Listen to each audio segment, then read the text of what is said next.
마태복음 25장 우리 1절로 13절까지 말씀입니다. 우리 오늘 함께 1절로부터 13절까지 말씀을 나눌 텐데 한 절씩 한 절씩 서로 교독하도록 하시겠습니다. 1절 제가 읽습니다. 그때에 천국은 마치 등을 들고 신랑을 맞으러 나간 10 처녀와 같다 하리니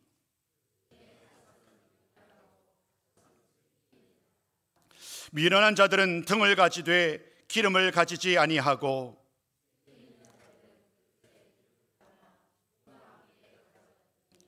신랑이 더디옴으로 다 졸며 잘세.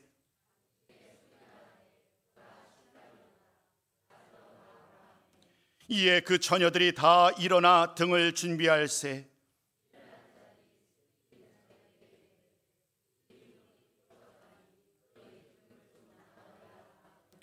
슬기 있는 자들이 대답하여 이르되 우리와 너희가 쓰기에 다 부족할까 하노니 차라리 파는 자들에게 가서 너희 쓸 것을 사라 하니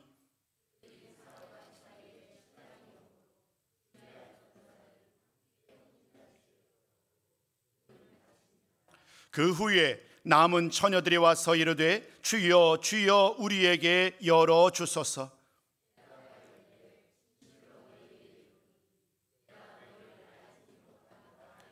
우리 13절 말씀은 함께 읽습니다. 시작. 그런즉 깨어 있으라. 너희는 그날과 그때를 알지 못하느니라. 아멘. 할렐루야. 반갑습니다. 8월의 첫 주일을 맞이하였어요. 참 무더위가 계속돼서 잠을 자도 아마 잔 것 같지 않은 그러한 시간들을 아마 보내시지 않을까라는 생각을 하게 되는데 우리 서로 기쁨으로 서로를 맞이하는 시간 되었으면 좋겠습니다. 주님의 이름으로 환영합니다 라고 옆에 분들을 기쁨으로 맞이할까요? 주님의 이름으로 환영합니다. 한 번 더 인사합니다. 주님의 이름으로 사랑합니다. 우리 마지막으로요, 주님의 이름으로 축복합니다. 그나마 다행인 것은 매일마다 저녁마다 새벽마다 올림픽에 아주 좋은 소식들이 들려오지요. 승전보의 소식들, 금메달을 따고 비록 금메달 따지 못해도 그 과정 얼마나 수고했던지 땀 흘리는 그 모든 과정들을 통하여 큰 도전을 받게 되곤 합니다. 계속되는 무더위도 아마도 한 12여일 정도만 지나게 되면 이제 말복이 지나면 조금 나아지지 않을까 싶습니다. 짧게는 한 일주일, 길게는 한 12여일 동안 건강을 잘 안전 유지할 수 있도록 여러분 함께 서로 응원하셨으면 좋겠어요. 오늘 말씀은 25장, 우리에게 참으로 익숙하고도 우리에게 많은 의미를 함축하고 있는 그런 말씀이에요.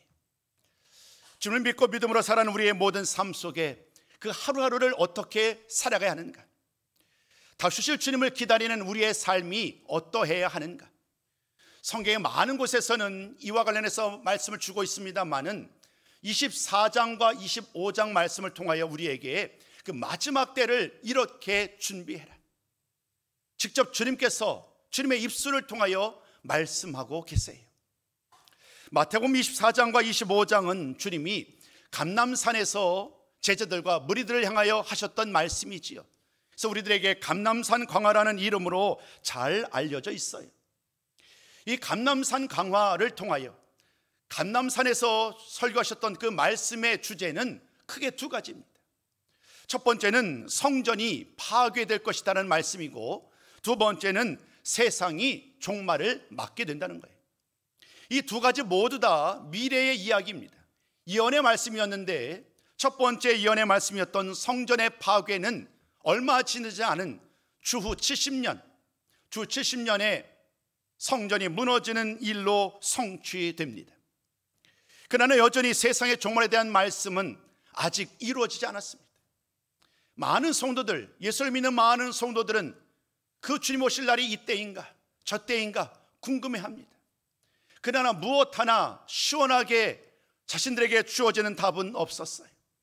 그렇기 때문에 이 기간들을, 세상의 종말 마지막 때를 기다리는 많은 사람들의 생각은 긴장의 연속이었을 것입니다. 언제 주님이 올지 알 수 없기에 그 하루하루의 삶이 늘상 긴장의 연속이었다는 거예요. 아마도 이런 이유 때문인지, 그 어떤 사람도 그날을 알 수 없다는 이유 때문인지 세상에 있는 많은 사람들은 그날을 가지고 사람들을 위협하기 시작합니다. 기독교 역사적으로 볼 때에 이 종말과 관련해서 수많은 주장들이 있어 왔지요. 저보다 많은 사람들은 이야기를 합니다. 이 때가 종말이라고.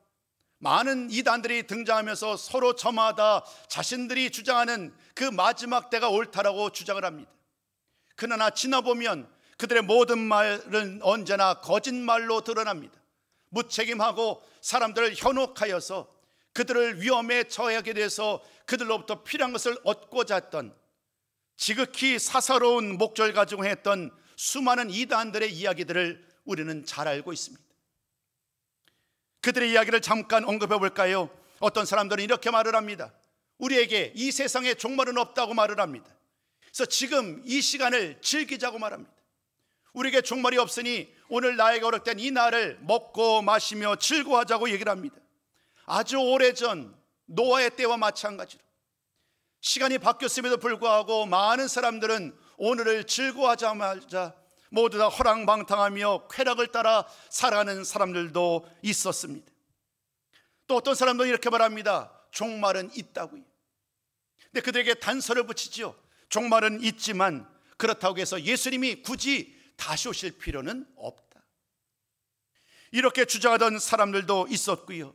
더 나아가서 어떤 사람들이 이렇게 말합니다. 내가 바로 그 예수, 내가 바로 재림주다라고 말을 하면서 나를 믿으면, 나를 따르면 살 수 있다고 주장하던, 더 극단적인 주장을 일삼았던 사람들도 있었습니다. 또 어떤 이단들은 이렇게 말을 합니다. 그 마지막 때를 우리는 알고 있다. 하나님이 나에게만 그 비밀을 알려주어서 나는 주님이 언제 올지 알고 있으니, 그날과 그때를 알고 있으니 이제 나를 따라야 한다라고 주장하던 이단들도 있었습니다. 이 마지막, 이 시한부 종말론이라고 그러지요. 이 시한부 종말론 가지고 1992년 10월 28일인가요? 담이 선교회 모든 것을 다 청산하고 가족도 버리고 재산도 버리고 이제 주님 오실 날이 얼마 남지 않았는데 이 모든 것이 무슨 필요가 있겠느냐. 그들에게 다 모든 것을 바치면서 결국에는 거짓말로 판명되었을 때에 자신의 모든 것을 다 잃고 말았던 그 심각한 일들이 벌써 꽤 오래전 이야기네요. 그 말을 주창하던 주인공은 바뀌었지만 여전히 지금도 세상의 많은 사람들은 수많은 이단들 속에서 위협 속에 살아가고 있습니다. 이 잘못된 종말 신앙에 빠져서 참으로 어려움 당하는 가정들이 얼마나 많은지요. 저희 아파트에 사는, 바로 옆 동에 사는 그 가정도 이 이단으로 인하여 그 자식이 이단에 빠진 거예요. 그 문제로 인해서 가족 가운데 큰 분란이 일어나서 참으로 힘겨운 시간을 보내던 그런 이야기를 들은 바 있어요. 사랑하는 성도 여러분, 주님 오실 날이 가까울수록 어쩌보면 이렇게 거짓 주장하는 이단의 이야기, 실체 없는 종말론의 이야기는 어쩌면 점점 많아질 것입니다. 그러기에 우리 모두는 성경적인 종말론을 철저하게 알고 주님께서 말씀하셨던, 성경에서 말씀하셨던 이 그리스도의 오심에 대한 참다운 말씀에 귀를 기울이며 그 말씀을 따라 살아가야 할 줄로 믿습니다. 성경이 말씀하는 마지막 때의 이야기는 어떤 내용을 담고 있을까요? 많은 말씀을 소상히 살펴볼 수 없습니다만은 몇 가지만 오늘 언급을 드리고 오늘 본문의 말씀으로 이어가려고 합니다. 첫 번째 말씀은 이와 같습니다. 주님은 이렇게 말을 합니다. 그 날과 그때는 아무도 모른다. 그에 앞서서 주님이 이렇게 말씀하지요. 예수님이 오심으로 말미암아 이미 종말이 시작되었다. 그러니까 종말이 나중에 먼 훗날 그때에서 비로소 시작되는 것이 아니라 주님의 말씀에 의하면 이미 우리는 마지막 때를 살고 있는 거예요. 예수님이 이 세상에 오셨을 때에 이미 종말 마지막 때가 시작되었고 그 마지막 때는 주님이 오시는 때로 다시 오실 그날 끝이 나는 거예요.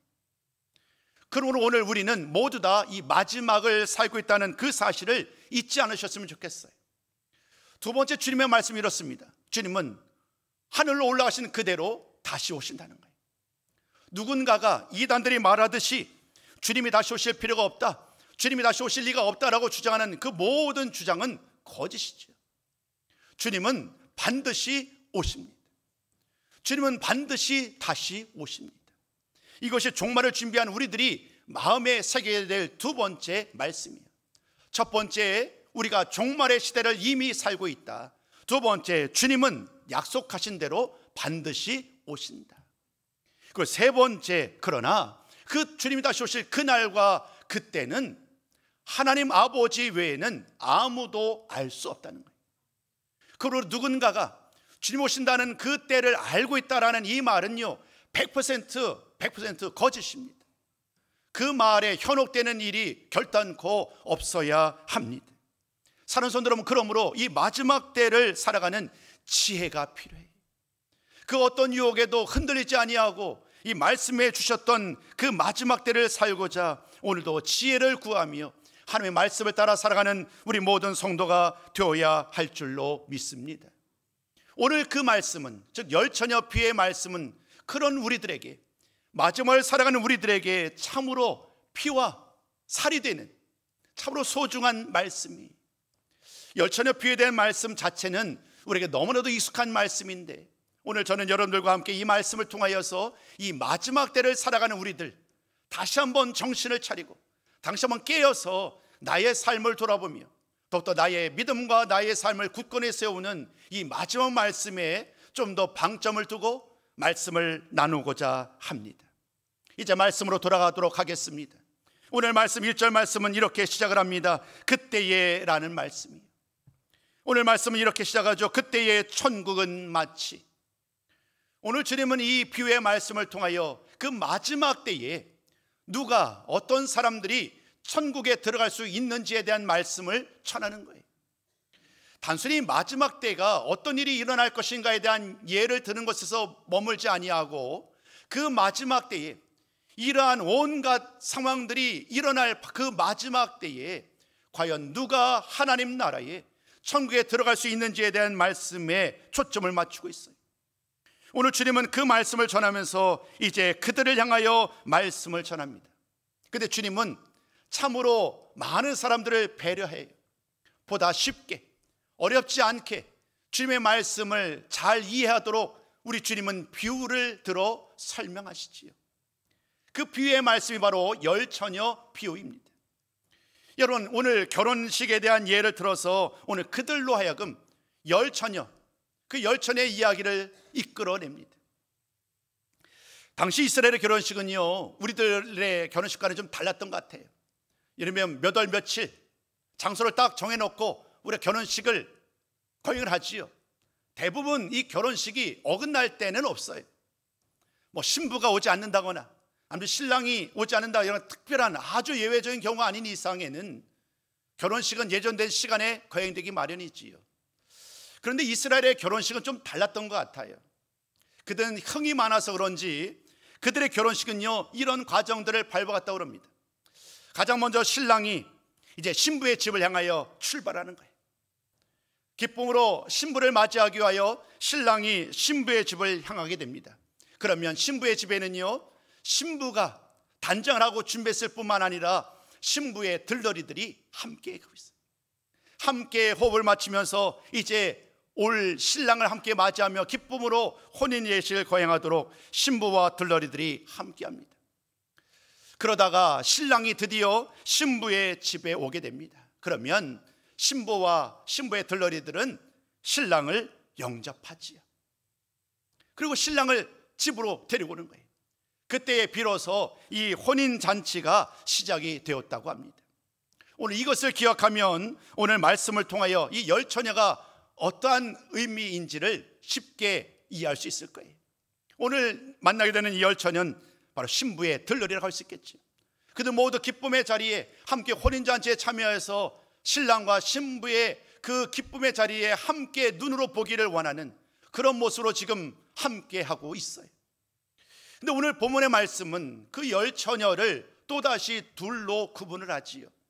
슬기로운 5처녀와 미련한 5처녀입니다. 여러분, 슬기로운 5처녀와 미련한 5처녀를 구분하는 기준은 딱 한 가지였습니다. 10처녀 모두 등은 준비하였지만 그러나 5처녀는 기름을 준비하였고 또 다른 5처녀는 기름을 준비하지 않았어요. 이 이유 때문에 기름을 준비하였느냐 준비하지 않았느냐라는 그 이유를 가지고 슬기로운 처녀이냐 아니면 미련한 처녀이냐라는 말씀으로 주님은 구분을 하고 있어요. 왜 기름을 준비한 것이 슬기로운 준비가 될 수 있었고 왜 기름을 준비하지 않은 것이 심각한 미련한 상황에 처하게 되는지 아직은 알지 못해요. 그러나 이어지는 말씀을 통하여 우리는 왜 주님께서 이 말씀을 통하여 그들을 일깨우고 계시는지 그 이유를 비로소 깨닫게 됩니다. 말씀은 계속 이루어집니다. 비유의 내용은 이와 같습니다. 그토록 기다려왔어요. 신랑을 맞이할 모든 만반의 준비가 다 되었다고 여겼고 그 신랑을 맞이하고자 하였는데 신랑이 집으로 오질 않는 거예요.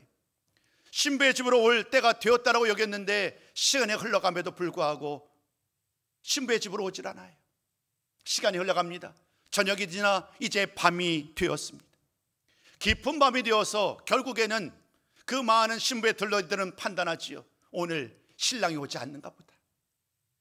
자연스럽게 그들은 눈에 졸음이 가득하게 되었고 결국 잠을 청하게 됩니다. 아주 깊은 밤 10명의 처녀들이 다 잠에 들었을 때에 큰 소리가 울리기 시작합니다. 그 소리가 바로 보라 신랑이 이르더라 맞으러 나오라는 그 음성이었어요. 모든 사람이 다 잠들었을 때에 이 말씀 신랑이 왔다는 거예요. 그토록 기다려왔던 그 신랑이 왔다고 하면서 신랑을 맞으러 나오라는 그 음성이 들려옵니다. 허겁지겁 그 여인들이 신부 들러리들이 일어나 등을 준비하고 신랑을 맞으러 나가지요. 근데 바로 여기서 그 신부를 맞이하고자 했던 신랑을 맞이하고자 했던 10처녀의 상황이 극단적으로 나뉘게 되는 거예요. 10처녀 모두 등을 준비하고 신랑을 맞으러 나갔습니다마는 그만 때가 오래 지나서 기름이 다 떨어지게 된 거예요. 기름이 떨어지니 등에 불이 살아있을 리가 없겠지. 다급하여서 여번에 기름을 가져온 슬기로운 5처녀들에게 이 기름이 없는 미련한 사슬이가 얘기를 하지요. 우리에게 그 기름을 좀 나눠줄 수 없겠느냐. 그 말을 들었던 5처녀들, 슬기로운 5처녀들이 얘기를 하지요. 만약에 이 기름을 나눠줄 경우에 정작 신랑이 도착할 때에 아무도 불을 밝힐 수 없다는 거예요. 불을 밝혀야 그 신랑을 기쁨으로 맞이할 수 있을 텐데 기름을 나눠 주었다가는 모든 사람들이 기름이 부족하면 어떻게 되겠느냐. 결국 밝은 모습 가운데 신랑을 맞이할 수 없는 이러한 상황에 닥치고를 원치 않았던 이 슬기로운 5처녀들은 그들의 정을 거절을 합니다. 어쩔 수 없이 기름을 준비하지 못했던 이 5처녀들은 급하게 기름을 구하기 위해서 나가게 되지요. 바로 그때에 주님이 신랑 되신 예수님께서 도착을 하였어요. 당연히 미뤄졌던 혼인잔치가 열리게 되겠지요. 신랑이 왔고 그 신랑을 맞이합니다. 신랑과 신부가 기쁨으로 혼인잔치를 결혼 예식을 거행하게 됩니다. 그런데 이어지는 말씀을 보면 그 결혼잔치가 시작되었을 때에 문이 닫혔다고 말을 합니다. 늦게나마 기름을 준비하지 못했던 미련한 5처녀들이 기름을 준비하여 이제 함께 돌아옵니다. 함께 혼인잔치에 들어가서 함께 축하하며 기뻐하길 원하여서 들어가길 원하였지만 웬일인지 문이 닫혔고요. 자신들이 왔다고 그토록 아주 외쳐 불렀지만 그 문 앞에서 들려왔던 소식은 이와 같은 정말로 충격적인 말이었어요.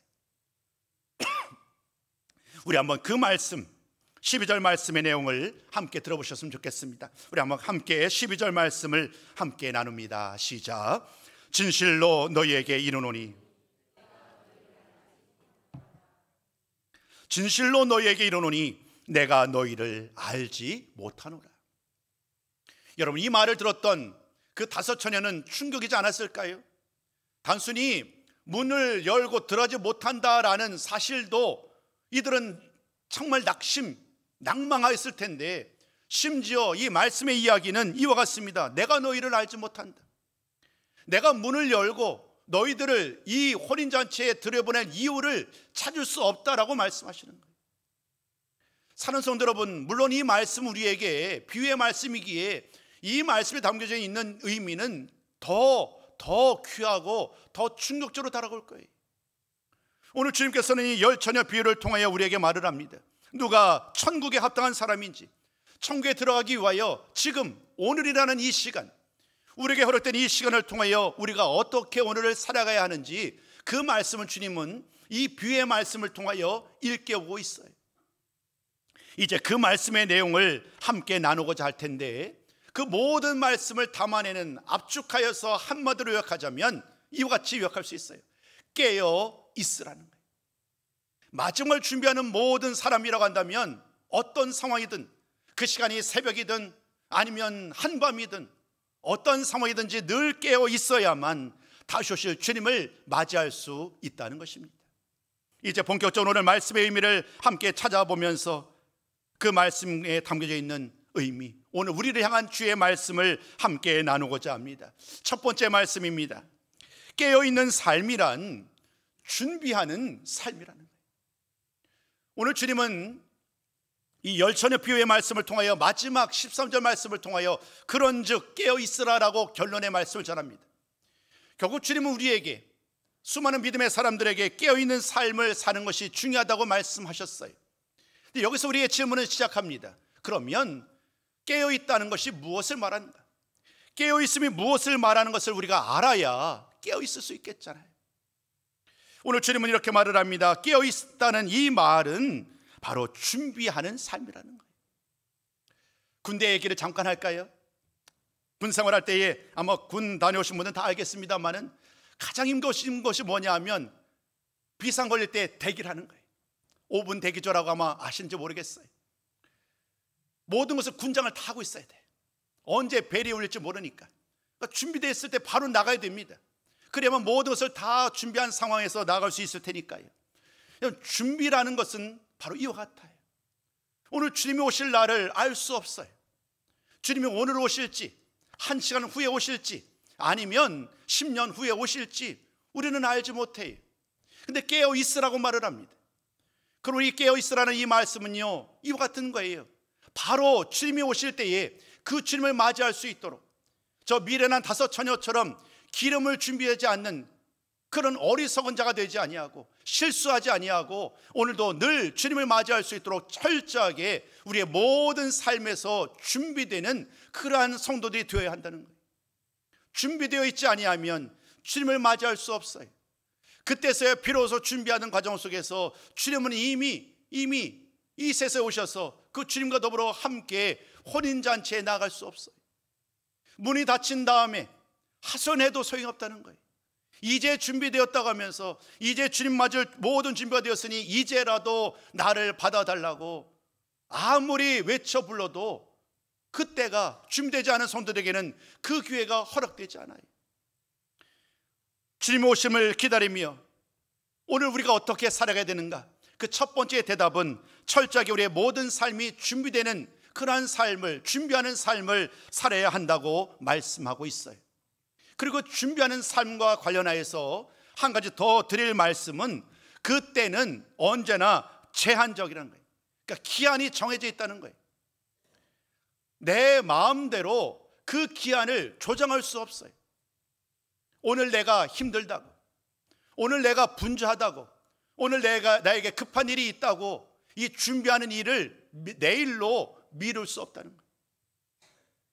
먼 훗날 이 모든 일이 다 해결돼서 주님이 나의 삶 가운데 응답하셔서 그때에 비로소 주님 오실 날을 기다리며 준비하는 삶을 산다고 한다면 이것은 잘못된 생각입니다. 오늘 말씀에 의하면 우리의 준비되는 삶은요, 내일이 아니라 바로 지금 해야 될 일이에요. 나의 삶이 윤택해지고 나의 모든 삶의 문제가 해결된 다음에 비로소 그때 준비하겠습니다라는 이러한 우리들의 기도, 우리의 다짐은 성경적으로 옳지 않아요. 어떤 상황이든 어떤 처지든 바로 지금 다시 오실 주님을 준비하는 성도들, 기한이 정해져 있기에 바로 오늘이라는 이 시간을 통하여 날마다 준비하는 삶을 살아야 할 줄로 믿습니다. 두 번째 말씀을 전할까요? 그러면 깨어있는 삶이 준비하는 삶이라고 했는데 이 준비하는 삶은 또 어떤 것일까? 오늘 두 번째 말씀 이렇게 함께 나누고자 합니다. 준비하는 삶이란 자신의 본분에 합당하게 행하는 거예요. 준비하는 삶, 내가 무엇을 준비할까? 매일매일 삶 속에서 내가 준비하는 일은요, 내가 모르는 일, 내가 할 수 없는 일을 준비하는 것이 아니에요. 주님은 이미 말씀을 통하여 우리 믿음의 삶을 사는 우리들에게 준비해야 될 모든 것을 이미 알려주셨어요. 모르는 것이 없단 말이에요. 준비할 모든 것을 알려주셨기에 이제 주님께서 우리에게 철저하게 그 한 가지 말씀을 통해 주셨던 모든 것들을 하나씩 바로 지금 준비할 것을 말씀하고 계세요. 나의 직분, 나의 지금, 하나님의 자녀로서 나의 본분에 합당했던 많은 일들을 감당하라고 주님은 성경 말씀을 통하여 이미 우리에게 알려주셨어요. 주의 말씀에 순종하라, 끝까지 충성하라, 인내하라, 사랑하라. 우리가 떠오르는 수많은 주의 명령들은 바로 이 우리가 준비해야 할 그러한 명령임을 잊지 않으셨으면 좋겠어요. 주님 앞에 나가서 주님이 나에게 무엇을 준비한지 알려주셨으면 내가 실수하지 아니하고 잘 준비했을 텐데 주님이 나에게 알려주지 않아서 내가 준비하지 못했고 오늘 이와 같은 상황이 되었다라는 이런 우리들의 주장은 그러므로 옳은 주장이 아니겠지요. 사랑하는 성도 여러분, 열처녀 비유의 의미는 오늘 우리들로 하여금 핑계하지 아니하고 철저하게 나의 삶을 돌아보며 주님 주신 말씀을 따라 살겠노라고 다짐하며 결단하도록 우리를 이끌어 갑니다. 그런 주님의 말씀을 따라 우리는 이와 같은 고백으로 하나님 앞에 나아가는 우리 모든 성도가 되셨으면 좋겠어요.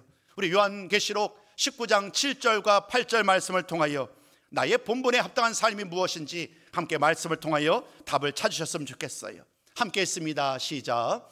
우리가 즐거워하고 크게 기뻐하며 그에게 영광을 돌리세.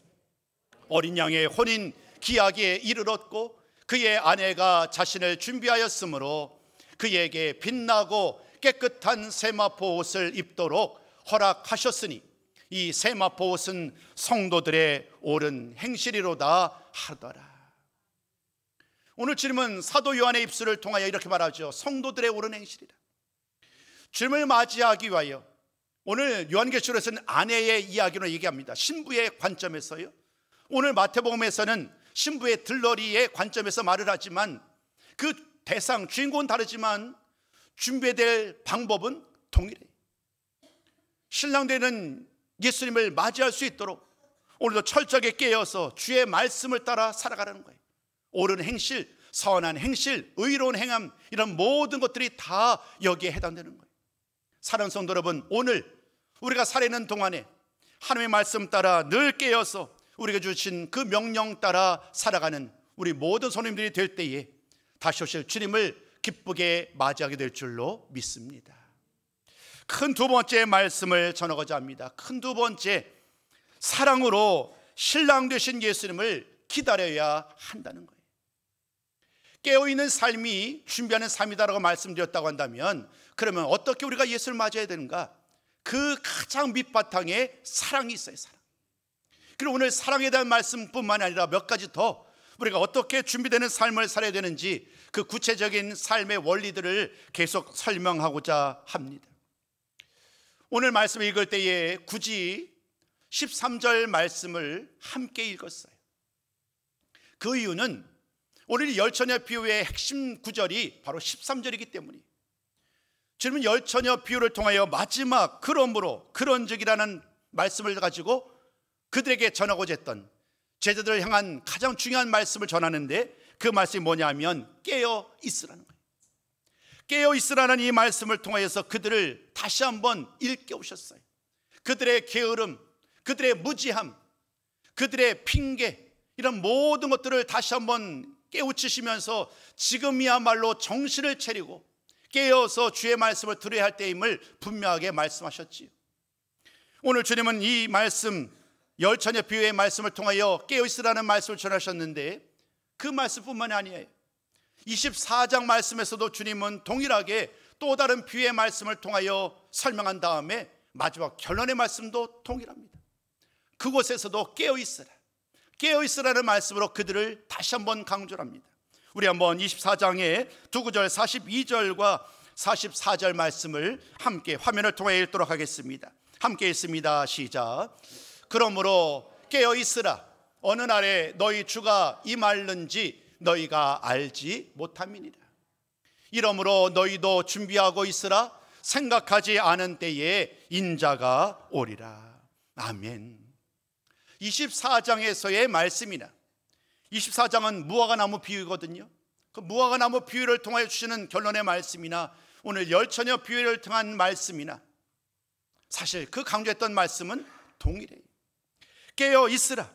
깨어 있어서 준비하는 삶을 살고 성도로서 하나님의 자녀로 그에 합당한 삶을 살아갈 때에 그 사람이 기름을 준비한 성도요, 그 사람이 마땅히 다시 오실 주님을 맞이할 수 있다고 말씀하시지요. 이번에 마지막 두 번째 말씀을 전하면서 한 가지 더 나눌 것은 바로 이것입니다. 주님은 오늘 말씀을 통하여 기름을 준비하였느냐 준비하지 않았느냐에 따라서 슬기롭냐 미련하냐를 판단하셨지요. 오늘 이 말씀 속에서 우리가 한 가지 더 질문할 것은, 그러면 주님 말씀하시는 이 기름은 무엇을 의미하는가? 이 말씀까지 우리가 이해해야만 비로소 우리 삶 속에 그 기름을 준비할 수 있겠지요. 기름이 무엇을 의미하느냐에 따라서는 사실 많은 분들이 한 가지로 공통되게 말씀을 전하고 있지는 않아요. 물론 그들의 주장이 다 틀린 것은 아닙니다만은 대표적인 두 가지 예를 한번 들어볼게요. 첫 번째는요, 이 기름을 성령이라고 말씀하는 분이 계세요.